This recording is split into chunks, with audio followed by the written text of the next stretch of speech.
The North Korean officer deliberately dropped the candy. He then blew on it symbolically before feeding it to the soldier's mouth. The soldier felt deeply humiliated and resolved to defect to the South. That afternoon, while everyone was attending the banquet, he carefully cut out his own photograph. He then produced a pass and affixed the photo to it. He slipped cautiously into his superior's office. After prying open a drawer with a pen, he retrieved a stamp and affixed it to the pass. With everything completed, he immediately returned to the banquet hall. Pretending to be a driver, he hoisted a drunken officer into a vehicle. After shoving him inside, he hastily drove toward the base exit. Suddenly, the officer grabbed his shoulder. This made Kunam extremely nervous. Fortunately, the officer only wanted water. Upon seeing the officer, the guard immediately saluted.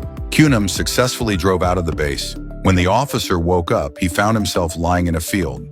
Meanwhile, Kunam continued driving toward South Korea, but unexpectedly, the car ran out of gas. Just then, 3 military vehicles passed by. Spotting Kunam's car, they stopped. To avoid suspicion, he had no choice but to ask them for gasoline. He presented his forged pass, but it still aroused the major's suspicion. He immediately pulled out his phone and called Kunam's unit to verify his identity.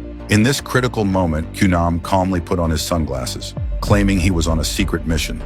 The major, wary of the situation, reluctantly let him go. But another twist occurred. The officer who had humiliated him earlier discovered his desertion. Soon, he caught up with his men and opened fire on Kunam. Kunam acted on instinct. He smeared blood across his face and feigned death. Once the gunfire ceased, he fled swiftly. The officer immediately gave chase. To survive, Kunam plunged off a cliff into the water below. Finally, Kunam reached the military demarcation line. He spotted South Korean soldiers not far ahead, but the officer caught up.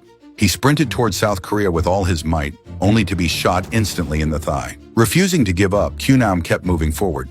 The officer calmly followed, delivering the final blow.